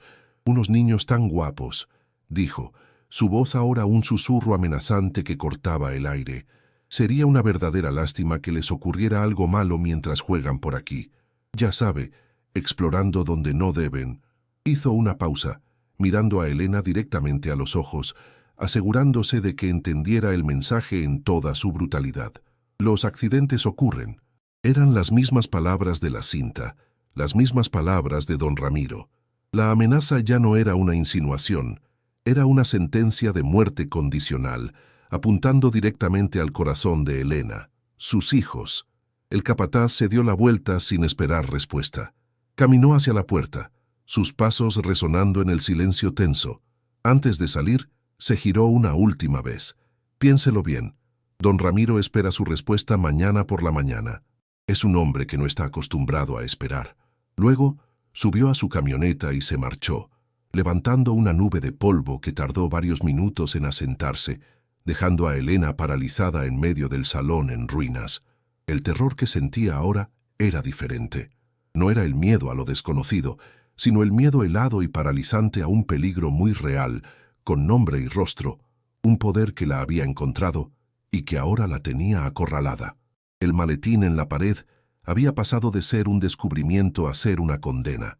La herencia de su tío abuelo no era la casa, era esta elección imposible. El silencio que quedó tras la partida del hombre era más pesado y amenazante que cualquier ruido. Elena se quedó inmóvil, el eco de la amenaza resonando en sus oídos. Los accidentes ocurren. La elección era brutalmente clara. Podía tomar el dinero ensangrentado y huir, comprando una vida para sus hijos al coste de enterrar para siempre la justicia de un hombre valiente. O podía quedarse y luchar, aferrarse a esa verdad que quemaba en sus manos, sabiendo que al hacerlo estaba poniendo a sus hijos directamente en la mira de un monstruo, la seguridad a cambio del silencio o la justicia a cambio del riesgo mortal. Su desesperación inicial parecía casi un lujo comparada con el abismo que se abría ahora ante ella, el peso del mundo, de dos mundos, el de los vivos y el de los muertos, recaía sobre sus hombros. ¿Qué harías tú en su lugar? ¿Protegerías a tu familia a cualquier precio, permitiendo que la oscuridad ganara, ¿O arriesgarías todo lo que amas por la remota posibilidad de que la verdad y la justicia prevalecieran? El motor de la camioneta se desvaneció en la distancia, pero el eco de la amenaza del capataz quedó vibrando en el aire viciado de la casa, más denso y opresivo que el olor a mojo. Elena se quedó paralizada en medio del salón, sintiendo el frío del suelo subir por sus piernas y anidar en su vientre como un trozo de hielo. Sus hijos. Habían amenazado a sus hijos. La mención de los pozos mineros, de los accidentes, no era una advertencia, era la descripción detallada del método. El terror que la invadió fue tan absoluto, tan visceral, que le robó el aliento y la dejó temblando, incapaz de moverse o pensar. Cada crujido de la casa en ruinas sonaba ahora como un paso de sus verdugos, cada sombra una figura acechante. Se sentía atrapada en una telaraña, y el más mínimo movimiento podía alertar a la araña. La oferta de dinero, antes una tentación, ahora se sentía como el cebo en una trampa mortal. La elección se había vuelto insoportablemente clara. Su silencio a cambio de la vida de sus hijos. Un nudo de náusea y rabia se formó en su garganta. Lucas y Clara salieron de su escondite, sus rostros pálidos y sus ojos enormes por el miedo. Se acercaron a ella en silencio y se aferraron a sus piernas, buscando un refugio que ella ya no podía ofrecer. Elena los abrazó con una fuerza desesperada, enterrando su rostro en el cabello de Lucas para que no vieran las lágrimas de pánico que corrían por sus mejillas. El calor de sus pequeños cuerpos era lo único real, lo único que importaba en ese universo de horror. Sentía sus corazones latiendo al unísono con el suyo, 3 tambores tocando una marcha fúnebre. ¿Cómo podía protegerlos? ¿Cómo podía sacarlos de allí? No tenía dinero, no tenía a dónde ir, y ahora tenía enemigos, enemigos poderosos que sabían dónde estaba, quién era y cuál era su punto más vulnerable. La casa, que había sido una trampa de pobreza, se había convertido en una sentencia de muerte. La soledad era tan aplastante que sintió que se ahogaba, una presión inmensa en su pecho que amenazaba con aplastar sus pulmones y su espíritu por completo. La tarde se desvanecía lentamente. Las largas sombras se arrastraban por el suelo como dedos fríos. Elena sabía que no podían quedarse. La noche traería de vuelta a esos hombres, y no sería para negociar. La amenaza del capataz había sido un ultimátum. Tenía hasta la mañana siguiente, pero algo en su instinto le gritaba que el peligro era mucho más inminente. La luz del día les ofrecía una frágil protección, pero la oscuridad sería su aliada, la de ellos. Empezó a moverse por la casa con una energía febril, su mente corriendo a 1000 por hora, buscando una salida, una solución imposible. Empacó la poca comida que tenían, un trozo de pan duro y una botella de agua, en una bolsa. Sus manos temblaban tanto que apenas podía hacer el nudo. Miró el agujero en la pared, el escondite del maletín. Esa caja de cuero podrido era la causa de todo y, a la vez, la única arma que poseía. Abandonarla era rendirse, traicionar a Elías. Llevársela era firmar su sentencia de muerte y la de sus hijos, un dilema atroz que le partía el alma en dos. Mientras el sol se hundía en el horizonte, tiñendo el cielo de un rojo sangriento, un movimiento en el sendero captó su atención. El corazón le dio un vuelco. Se agachó instintivamente, arrastrando a sus hijos al suelo con ella, y se asomó por una de las ventanas rotas. Una figura se acercaba a la casa. Era un hombre, pero no el capataz. Este era viejo, encorvado, y caminaba con la ayuda de un bastón de madera nudosa. Se movía con una lentitud cautelosa, sus ojos fijos en la casa como si estuviera acercándose a un animal herido y peligroso. Elena contuvo la respiración. ¿Quién era? ¿Otro de los hombres de Ramiro, enviado para vigilarla? El pánico la atenazó de nuevo. Cada extraño era ahora una amenaza potencial. El hombre se detuvo a unos metros de la puerta, apoyándose en su bastón. No dijo nada, solo observó el humo que salía débilmente de la chimenea que Elena había logrado encender para calentar un poco de agua. El silencio se alargó, cargado de una tensión insoportable, un duelo de miradas a distancia. El anciano levantó una mano, un gesto lento y tembloroso que pretendía ser tranquilizador. Su rostro era un mapa de arrugas profundas, curtido por el sol y el tiempo, pero sus ojos, pequeños y brillantes, tenían una agudeza que desmentía su aparente fragilidad. «No tema, mujer», dijo. Su voz un susurro ronco, como el roce de la arena. «Mi nombre es Joaquín, he visto el humo. Hace 40 años que nadie enciende esa chimenea». Elena no se movió. Su cuerpo seguía tenso como un resorte, su mente gritándole que desconfiara. Pero había algo en la voz del anciano, una nota de tristeza profunda, de cansancio existencial, que no encajaba con la arrogancia brutal del capataz. Joaquín no esperaba respuesta. Dio unos pasos más, hasta el umbral de la puerta rota, y miró el interior devastado de la casa. Sus ojos se posaron en el desorden, en los rostros asustados de los niños, y finalmente en los ojos de Elena. «Sé por qué está aquí», continuó, «y sé a quién ha visto. La comadreja siempre envía a sus perros antes de atacar». Las palabras de Joaquín la golpearon con la fuerza de una revelación. Él sabía, no era un enemigo, era un testigo que había permanecido en silencio durante décadas. Elena sintió que una pequeña y frágil fisura se abría en el muro de su aislamiento. Por primera vez desde que había llegado a aquel infierno, no estaba completamente sola. Lentamente se puso de pie, sin dejar de mirar al anciano. Su instinto, aquel que le había gritado peligro ante el capataz, ahora le susurraba una palabra diferente: aliado. Joaquín pareció entender la lucha interna que se libraba en su interior. «Don Ramiro no perdona a los que descubren sus secretos», dijo, su voz bajando a un murmullo conspirador. «Y esta casa es su secreto más oscuro. Si ese hombre ha venido a hacerle una oferta, es porque sabe que usted ya ha encontrado algo, y si usted no ha aceptado, esta noche vendrán a callarla para siempre». Cada palabra era una confirmación de sus peores temores, pero dichas por otro le daban una extraña y terrible fuerza. Ya no era una paranoia, era una certeza. La desesperación puede ser una extraña forma de coraje. Sin tener nada que perder, Elena tomó una decisión. Era un salto al vacío, pero quedarse quieta era una caída segura. Miró a Joaquín directamente a los ojos, buscando cualquier atisbo de engaño. Solo encontró un dolor antiguo y una determinación sombría. «Ayúdeme», susurró, la palabra rompiéndosele en la garganta. Joaquín asintió lentamente, una única y solemne inclinación de cabeza.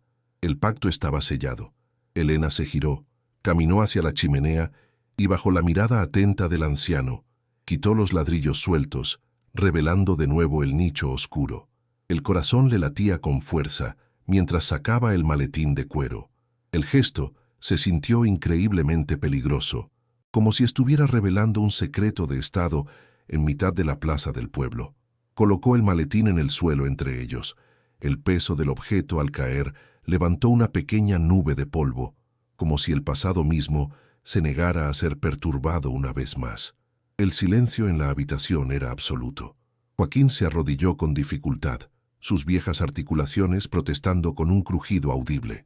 Extendió una mano temblorosa, con los dedos deformados por la artritis y una vida de trabajo duro, y rozó la superficie agrietada del maletín. Sus ojos se llenaron de una emoción que Elena no pudo descifrar, una mezcla de terror, reverencia y un dolor inmenso. «Así que era verdad», murmuró para sí mismo. «Elías lo consiguió. Dejó su testamento». Levantó la vista hacia Elena, y en sus ojos ella vio el reflejo de 40 años de miedo y silencio. Elías era su tío, ¿verdad? Era un buen hombre, demasiado valiente para este lugar. El reconocimiento del nombre de su tío abuelo, la confirmación de su identidad y su carácter, hizo que un escalofrío recorriera la espalda de Elena. El fantasma de la pared tenía un nombre, un amigo, una historia que alguien más recordaba.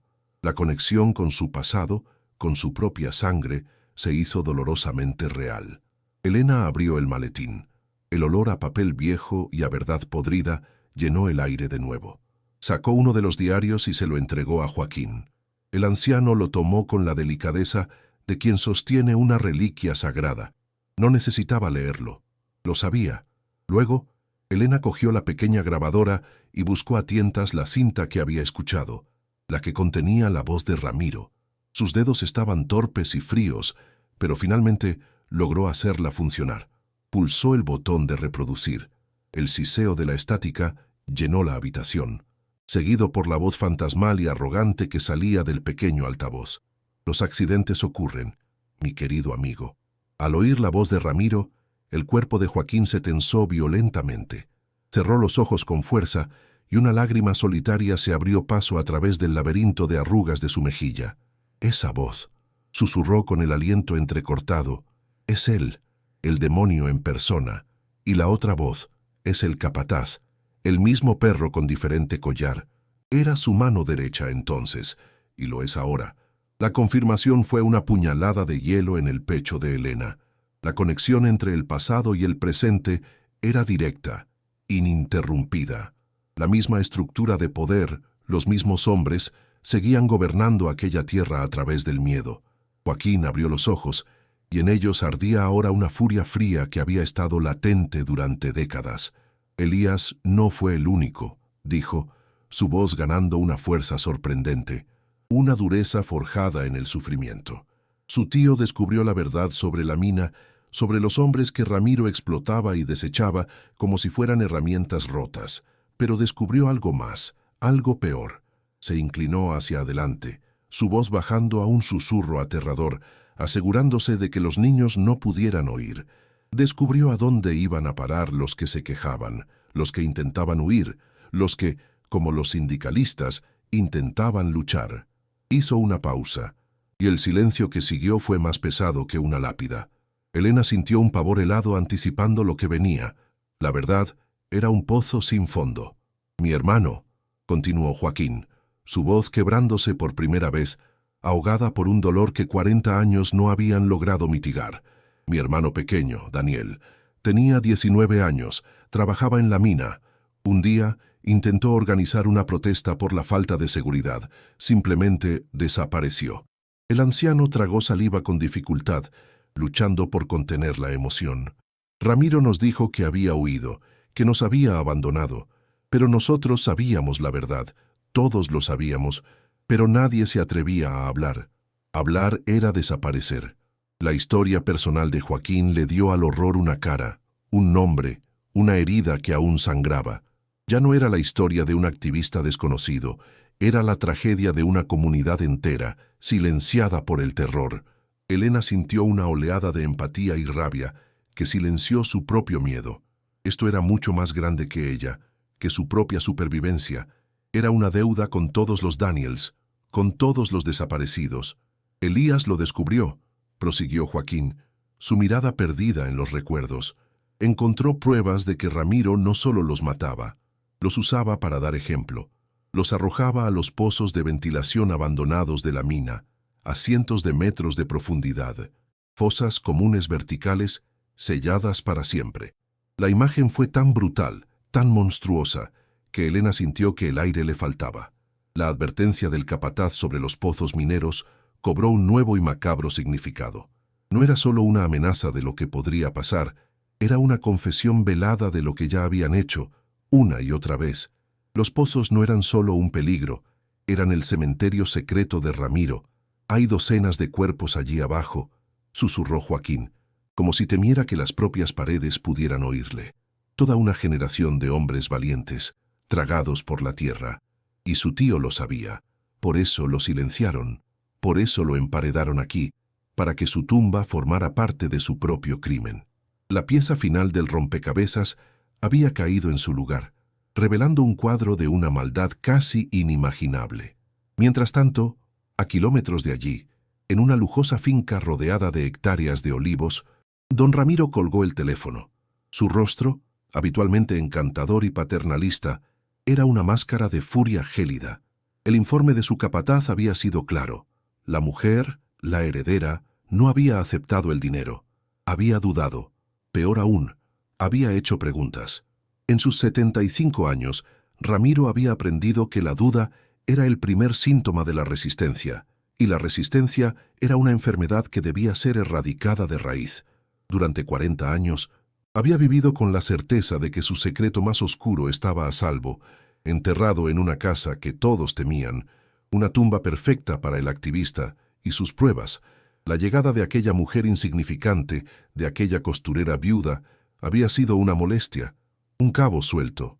Pero ahora se había convertido en una amenaza existencial, una amenaza que ponía en peligro todo lo que había construido, su imperio, su reputación, su libertad. Ramiro se sirvió un coñac. Sus manos perfectamente cuidadas no temblaban. El miedo era para los débiles. Él no sentía miedo, sentía una irritación fría, la molestia de tener que aplastar un insecto que se había colado en su casa. El enfoque sutil había fallado. La oferta generosa, la amenaza velada, nada había funcionado.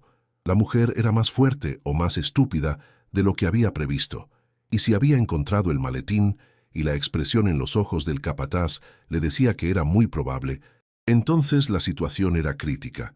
Las cintas, los diarios, eran una bomba de relojería que llevaba 40 años esperando a un detonador, y esa mujer era el detonador. No podía permitirse un escándalo. No ahora, con su imagen de benefactor y hombre de negocios respetable tan cuidadosamente cultivada. La única solución, como siempre, era la permanente, la definitiva. Cogió el teléfono de nuevo y marcó un número. La voz que respondió fue la de su capataz. «Ha llegado el momento», dijo Ramiro, su voz tranquila y letal. «Quiero el maletín», ordenó sin dar lugar a preguntas. «Reventad la casa si es necesario, pero traedme esa maldita caja. Y después, quiero que todo parezca un accidente». Hizo una pausa, saboreando el poder de sus palabras, el poder de borrar vidas con una simple frase. La casa es una ruina. Siempre lo ha sido. Un incendio, una vela caída, el techo que se derrumba. Sed creativos. La mujer y sus hijos estaban dentro.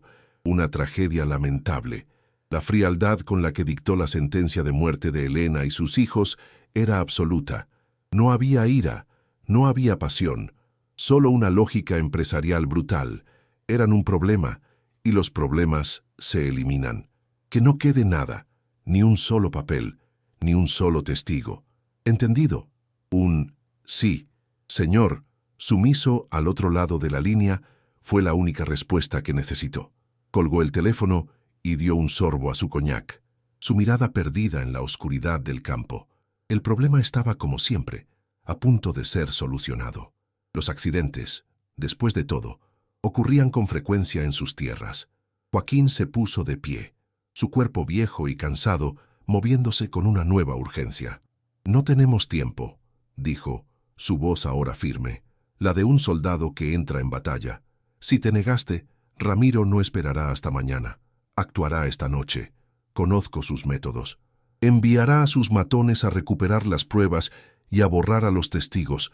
Nos quemarán vivos aquí dentro».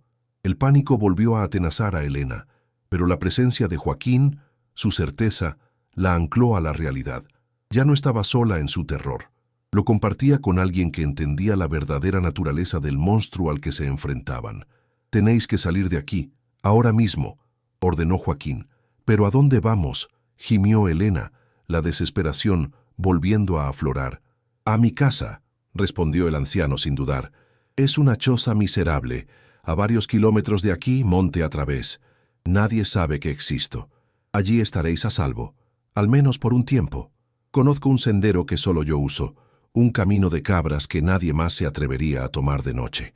La oferta era su única esperanza, un sendero secreto, una choza oculta. Era un plan frágil, desesperado, pero era un plan. Elena asintió, su mente ya en modo de supervivencia. Agarró el maletín, que ahora pesaba como si estuviera lleno de plomo, el peso de todas las vidas que contenía. «Lucas, Clara, vamos a dar un paseo con el señor Joaquín», dijo, intentando que su voz sonara tranquila, una mentira piadosa que ninguno de ellos creyó. Los niños, aterrados, se pegaron a ella, entendiendo sin palabras la urgencia mortal de la situación. Justo en ese momento, un sonido lejano rompió el silencio de la noche. Un sonido que se acercaba rápidamente, el rugido de varios motores de coche, forzando la marcha por el camino de tierra. No era el sonido de una sola camioneta, eran varios vehículos, pesados, venían en grupo. Joaquín palideció. «Ya están aquí», susurró, el terror finalmente filtrándose en su voz. Vamos, por la parte de atrás. No hay un segundo que perder. El rugido de los motores era la banda sonora del fin del mundo. El caos se desató.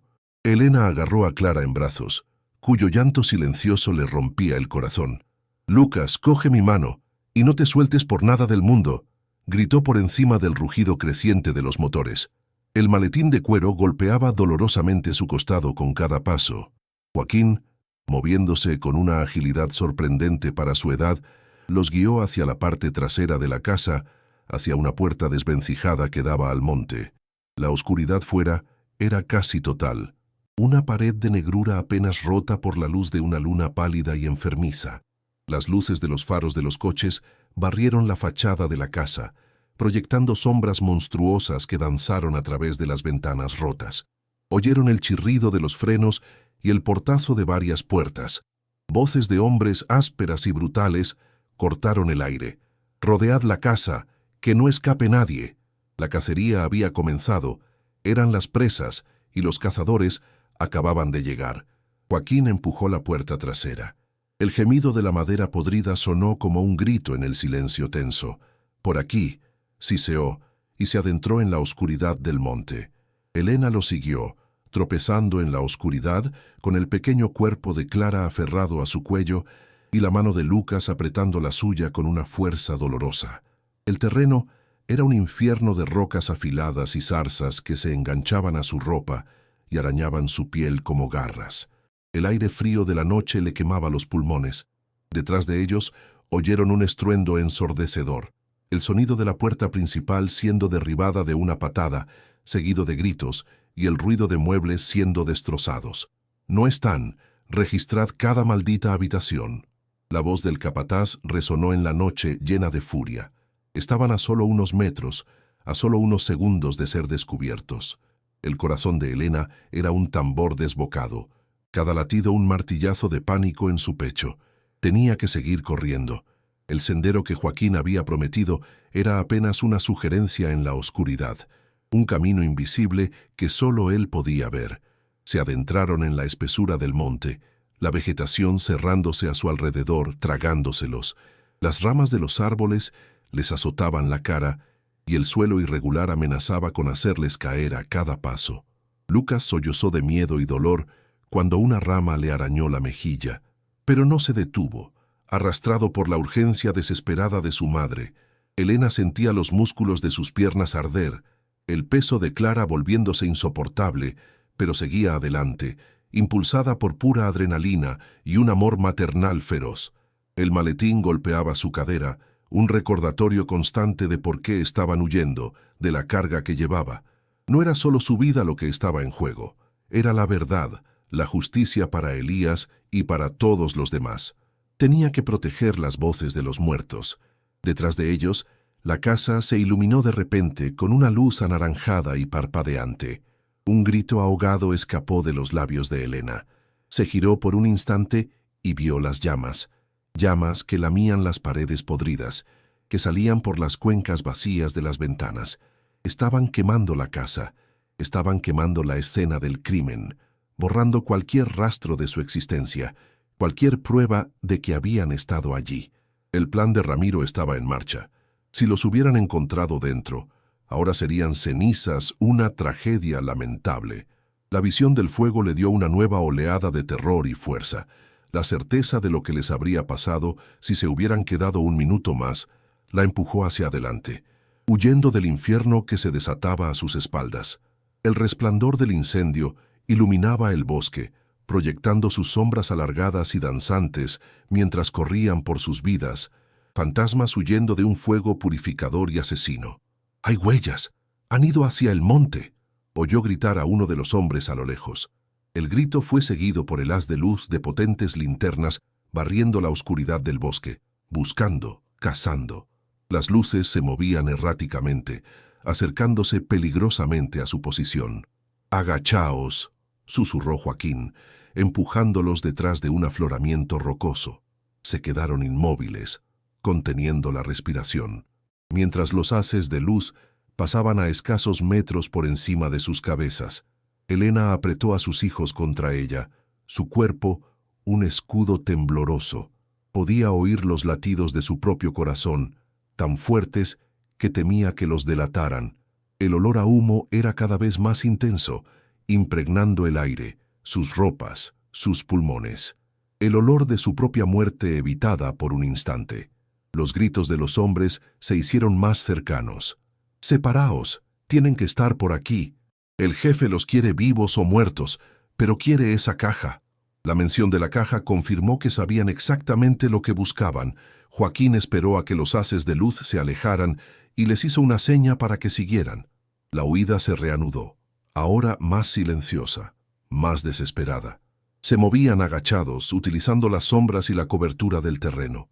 Cada hoja seca que crujía bajo sus pies sonaba como un disparo. Elena sentía el pánico como una garra fría en sus entrañas. Pero su mente estaba extrañamente clara, enfocada en un único objetivo: poner a sus hijos a salvo. La madre aterrorizada había dado paso a una loba defendiendo a sus cachorros, dispuesta a hacer cualquier cosa para protegerlos. El camino se hizo más empinado, una subida agotadora por la ladera de una colina. Sus pulmones ardían, sus piernas temblaban de agotamiento, pero la imagen de sus hijos, sus rostros pálidos de terror, la impulsaba a seguir subiendo, a poner más distancia entre ellos y los monstruos que los perseguían. Joaquín los guiaba con una certeza que nacía de toda una vida recorriendo aquellos montes. Conocía cada roca, cada árbol, cada recoveco del terreno. Era su territorio, y en esa oscuridad, su edad se convertía en una ventaja, su conocimiento en un arma. Los llevó por un desfiladero estrecho, un corte en la roca por el que apenas podían pasar de lado. Era un atajo peligroso, con una caída de varios metros a un lado, pero los ocultaba de la vista de sus perseguidores. Elena no miró hacia abajo, fijó la vista en la espalda encorvada de Joaquín y avanzó paso a paso, su cuerpo gritando de dolor y esfuerzo. Lucas, valiente más allá de sus 10 años, la seguía de cerca, ayudándola a mantener el equilibrio. Eran una pequeña y patética procesión de fugitivos, una familia rota y un anciano guardián de secretos, huyendo en la noche, perseguidos por los fantasmas del pasado y los demonios del presente. La esperanza era una llama diminuta y parpadeante en la inmensa oscuridad. El sonido de la persecución se fue haciendo más lejano, las voces y los motores ahogados por la distancia y la densidad del bosque, pero no se atrevían a detenerse. Sabían que los hombres de Ramiro no se rendirían fácilmente. Siguieron caminando durante lo que pareció una eternidad, una marcha forzada a través de un paisaje hostil y oscuro. El agotamiento de Elena era tan profundo que sentía que iba a desmayarse. El peso de Clara se había vuelto insoportable, y sus propios pasos eran torpes, arrastrados. Fue entonces cuando Joaquín se detuvo. Habían llegado a la cima de la colina.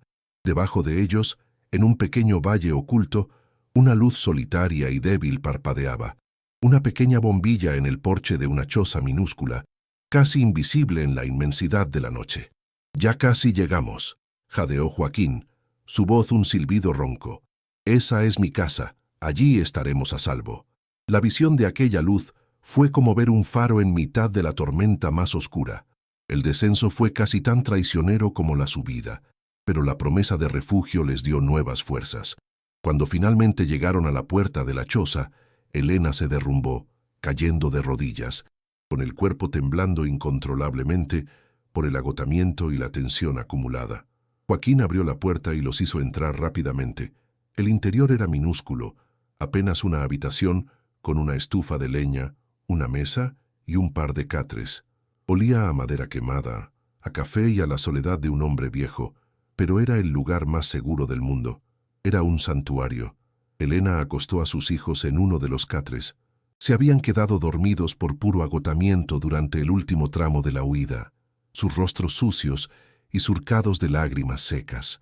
Los cubrió con una manta áspera, su corazón inundado de un amor y un dolor tan intensos que casi no podía soportarlo. Habían sobrevivido. Por ahora, el maletín de cuero cayó al suelo a su lado con un ruido sordo. Joaquín cerró la puerta y atrancó la entrada con una gruesa viga de madera. El gesto, tan definitivo, pareció sellar el mundo exterior y sus horrores. Se giró hacia Elena, su rostro iluminado por la luz de un candil de aceite. «Aquí no nos buscarán», dijo con una certeza tranquilizadora. «Nadie sabe de este lugar. Mañana, cuando salga el sol, pensaremos en el siguiente paso, pero esta noche, descansad, estáis a salvo». Elena solo pudo asentir, incapaz de pronunciar palabra. Se sentó en el suelo de tierra apisonada, apoyando la espalda contra la pared, y se permitió por primera vez en horas respirar de verdad. El aire llenó sus pulmones con un dolor agudo. La adrenalina comenzó a desvanecerse, dejando paso a un agotamiento total y a los temblores del shock. Había escapado del fuego, había salvado a sus hijos, había protegido las pruebas. Pero la guerra no había hecho más que empezar. La noche aún era joven, y el monstruo seguía ahí fuera, ahora enfurecido. A lo lejos, en la colina opuesta, las últimas llamas de la casa de Elías se extinguían lentamente, dejando solo un esqueleto carbonizado que se recortaba contra el cielo estrellado. La tumba había sido profanada y luego destruida, pero el secreto, la voz de los muertos, había escapado. Ahora estaba allí, en una choza olvidada en mitad de la nada, en manos de una costurera desesperada y un minero anciano. Elena miró el maletín, su superficie enmohecida brillando débilmente a la luz del candil. Contenía la llave de la justicia o la causa de su destrucción final. La persecución no había terminado, solo había cambiado de escenario. Los hombres de Ramiro peinarían el monte al amanecer. Su refugio era temporal, una pequeña isla en un océano de peligro. El miedo seguía ahí, un animal agazapado en un rincón de su alma, pero ahora estaba acompañado de algo más, una determinación fría y dura como el acero. No había huido solo para esconderse, había huido para luchar. Mientras sus hijos dormían y Joaquín vigilaba en la puerta, Elena abrió el maletín una vez más. A la luz del candil, los diarios y las cintas parecían aún más antiguos, más sagrados. Rozó con los dedos la caligrafía de su tío abuelo. Sintió una conexión profunda con aquel hombre al que nunca conoció, un vínculo forjado en el peligro y la búsqueda de la verdad. Él le había pasado el testigo, una antorcha que había permanecido oculta durante 40 años. Y ella no iba a dejar que se apagara. El miedo seguía ahí, sí, pero la rabia era más fuerte, la rabia por Elías, por Daniel, por todos los hombres cuyos nombres se habían perdido en los pozos de la mina. La rabia por sus hijos, obligados a huir en la noche, aterrorizados por la codicia de un hombre malvado. En la quietud de la choza, rodeada por la noche y el peligro, Elena tomó una decisión. No bastaba con sobrevivir, tenía que ganar. Tenía que asegurarse de que la voz de Ramiro no fuera la última que se escuchara. El silencio de la noche era profundo, roto solo por el crepitar de la leña en la estufa y la respiración suave de sus hijos. Elena se sentía extrañamente en calma, una calma que nace no de la seguridad, sino de la certeza del propósito. La huida frenética había terminado, y ahora comenzaba la parte más difícil, el contraataque. Joaquín se sentó frente a ella, junto a la mesa. En sus ojos ya no había miedo, sino la resignación de un hombre que ha decidido enfrentar su destino. «Hay una abogada en Madrid», dijo en voz baja, «de una asociación para la memoria histórica. Intenté contactarla hace años, anónimamente. Nunca me atreví a dar el paso final. Les dije que tenía información, pero sin pruebas. No podían hacer nada». Levantó la vista y miró el maletín. Ahora tenemos las pruebas. La esperanza, por primera vez, sonaba real. Una posibilidad tangible en mitad de la desesperación. El final del acto era, en realidad, un nuevo y peligroso comienzo. La choza se sumió en un silencio tenso y expectante. Joaquín se acercó a un rincón oscuro y levantó una tabla suelta del suelo, revelando un viejo teléfono de disco envuelto en un plástico polvoriento. Era su único vínculo con el mundo exterior, un secreto guardado durante años. Con dedos que temblaban no de miedo, sino de una determinación que había tardado 40 años en fraguarse, marcó un número de Madrid. Elena permanecía a su lado, abrazando el maletín de cuero contra su pecho como si fuera un niño. Cada giro del disco era un sonido metálico y agudo, un chasquido que cortaba la noche y parecía contar los segundos hacia la salvación o la condena definitiva. El sonido de la llamada, distante y monótono, era una tortura. Finalmente, una voz de mujer respondió al otro lado. La voz de Joaquín, al principio un susurro roto por la emoción, se fue afirmando mientras pronunciaba las palabras que habían estado presas en su garganta durante décadas. Soy yo, Joaquín, el minero. Le llamé hace años. Ahora tengo las pruebas. Las tengo aquí conmigo. La abogada, Marta, escuchó en silencio desde su despacho en Madrid. Recordaba vagamente la llamada anónima de años atrás, una historia de fantasmas sin cuerpo, una acusación sin pruebas. Pero el tono de Joaquín esta vez era diferente. Estaba impregnado de una urgencia terrible y de la solidez de la evidencia física. Cuéntemelo todo. Despacio, dijo, su voz profesional y calmada, transmitiendo una autoridad inmediata. Mientras Joaquín relataba la historia de la casa, del susurro en la pared, del maletín y la huida a través del monte con Elena y sus hijos, Marta tecleaba frenéticamente en su ordenador. Sintió un escalofrío recorrer su espina dorsal. Esto no era una leyenda rural, era la crónica de un crimen de Estado, un horror del pasado que seguía vivo y asesinando en el presente. No se muevan de ahí. No contacten a nadie más, ordenó con firmeza. Están en peligro mortal. Voy a llamar directamente a la Fiscalía y a la Unidad Central Operativa. Una operación de este calibre requiere discreción absoluta. Confíen en mí. La ayuda va en camino. La ayuda llegó con la primera luz del alba, no con sirenas, sino con el sigilo de las sombras. 2 vehículos todoterrenos indistintivos se deslizaron por los caminos de tierra, sus ocupantes moviéndose con la eficiencia silenciosa de depredadores. Eran agentes de la Unidad Central Operativa de la Guardia Civil, rostros serios y profesionales que irradiaban una calma letal. Rodearon la choza de Joaquín y uno de los agentes golpeó suavemente la puerta. Guardia Civil, abra, por favor, somos amigos. Cuando Elena abrió, la visión de aquellos hombres armados y preparados para el combate la llenó de un terror momentáneo, que fue reemplazado por una oleada de alivio tan inmensa que casi se derrumba. Un teniente escuchó su relato, asintiendo gravemente. Entonces, Elena le entregó el maletín. El gesto fue solemne, como pasar una antorcha. El agente lo tomó con un respeto casi reverencial, consciente del peso de la historia y de la sangre que contenía. En ese instante, Elena supo que ya no estaba sola. La maquinaria de la justicia, lenta pero implacable, se había puesto en marcha. La operación se ejecutó con una precisión quirúrgica, mientras un equipo aseguraba a Elena y sus hijos, trasladándolos a un lugar seguro. Varias unidades descendieron sobre la lujosa finca de don Ramiro. El contraste era grotesco, la belleza serena de los olivares y los jardines cuidados frente a la irrupción de hombres armados vestidos de negro. Ramiro fue sorprendido en su terraza, vestido con un batín de seda, saboreando su primer café del día.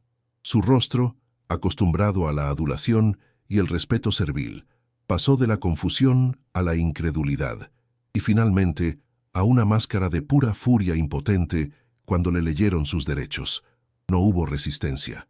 El poder que había ostentado durante toda su vida se evaporó en el instante en que el frío metal de las esposas se cerró sobre sus muñecas. Simultáneamente, otras unidades arrestaban al capataz y a sus secuaces, sacándolos de sus casas ante la mirada atónita de sus familias. El reinado de terror del cacique, que había durado medio siglo, se derrumbó en menos de 10 minutos. El peso de las pruebas era abrumador. En una sala de interrogatorios gris y anónima, un fiscal reprodujo una de las cintas. La voz de Ramiro, joven, arrogante y cruel, llenó el silencio, hablando de los sindicalistas como un problema que requería una solución permanente y riéndose de los accidentes. La grabación era la pistola humeante, el eco de un asesino atrapado en ámbar magnético. Los abogados de Ramiro, caros y afamados, protestaron débilmente, pero sus palabras se perdían ante la evidencia. Los diarios de Elías fueron presentados como prueba pericial, la caligrafía desesperada, la crónica de sus últimos días, el relato de la tortura y su entierro en vida, Todo fue analizado y verificado. La máscara de benefactor de Ramiro, cuidadosamente construida durante décadas, se hizo añicos, revelando al monstruo que había debajo. Sentado frente a sus acusadores, el anciano poderoso no era más que un criminal acorralado. Su silencio una confesión tan elocuente como las palabras grabadas en la cinta. Las grabaciones y los diarios condujeron a las autoridades a la vieja mina de wolframio. Lo que encontraron allí conmocionó a toda España. Equipos de forenses, bajo un sol implacable, comenzaron las excavaciones en los pozos de ventilación sellados que Elías había marcado en un mapa rudimentario. El horror se desveló lentamente. A decenas de metros de profundidad encontraron los restos, no uno, sino docenas de esqueletos, hombres desaparecidos cuyas familias nunca habían perdido la esperanza. Entre ellos, los restos del joven Daniel, el hermano de Joaquín, identificado por un pequeño medallón que su madre le había regalado. En la casa quemada, dentro de la cavidad de la pared, encontraron los restos de Elías, confirmando la historia de su brutal asesinato. Las fosas comunes de Ramiro se convirtieron en un monumento al horror del pasado y en el clavo final en su ataúd. Cada hueso recuperado era un testigo silencioso que gritaba la verdad, una verdad que finalmente había salido a la luz.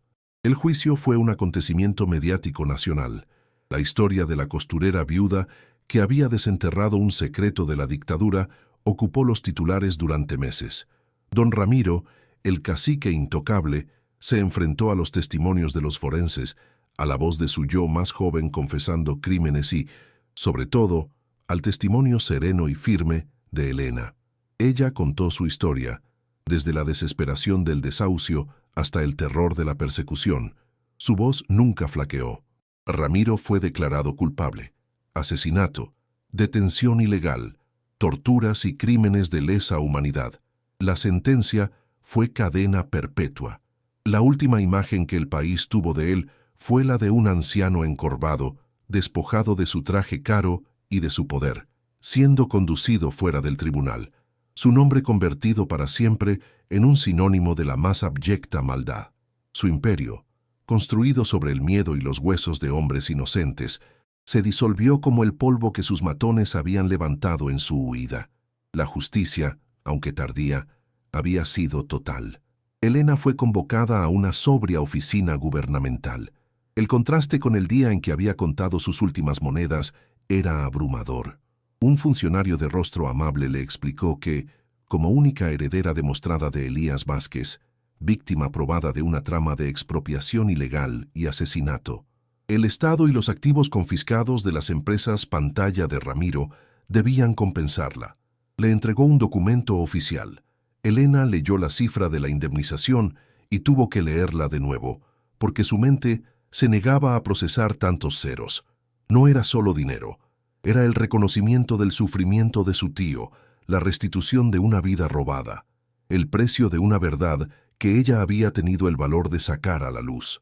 Apoyó la cabeza en la mesa de caoba pulida y lloró. Pero esta vez, sus lágrimas no eran de desesperación ni de miedo. Eran lágrimas de liberación, de una justicia abrumadora, el sonido de las cadenas que la habían atado a la pobreza y al miedo rompiéndose para siempre. La transformación fue total. La miseria se convirtió en un recuerdo lejano, una pesadilla de la que finalmente había despertado. Con una parte del dinero, Elena compró una casa luminosa y espaciosa en la ciudad, un hogar con habitaciones separadas para Lucas y Clara, llenas de libros y juguetes. El sonido de sus risas, que ahora resonaba por los pasillos, era la música más dulce. Con el resto, fundó una pequeña cooperativa de costura, El Hilo de Elías, dando trabajo a otras mujeres que, como ella, habían conocido la dificultad. La vieja máquina de coser, el símbolo de su lucha, fue colocada en un lugar de honor, pero a su alrededor zumbaban ahora máquinas nuevas y modernas. Una tarde, mientras servía una cena abundante en su cocina soleada, miró a sus hijos sanos y felices y sintió una oleada de paz.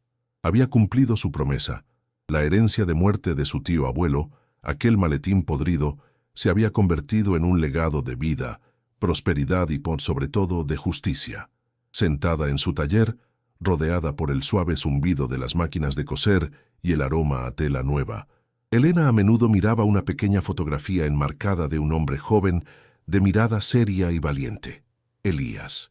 Nunca lo conoció, pero su coraje, su voz atrapada en la oscuridad durante 40 años, había sido el faro que la había guiado fuera de su propio infierno y le había dado un futuro a su familia. Su historia era la prueba de que la resiliencia humana puede florecer en los lugares más inesperados y que una sola persona, armada solo con la verdad, puede derribar imperios de maldad. La voz de un hombre muerto le había enseñado a vivir. La historia de Elena demuestra que, incluso en la más profunda oscuridad, una sola voz puede encender la llama de la justicia. Si crees en el poder de la verdad y en las historias de superación que te dejan sin aliento, no olvides suscribirte y activar la campana. Hay muchas más voces que merecen ser escuchadas.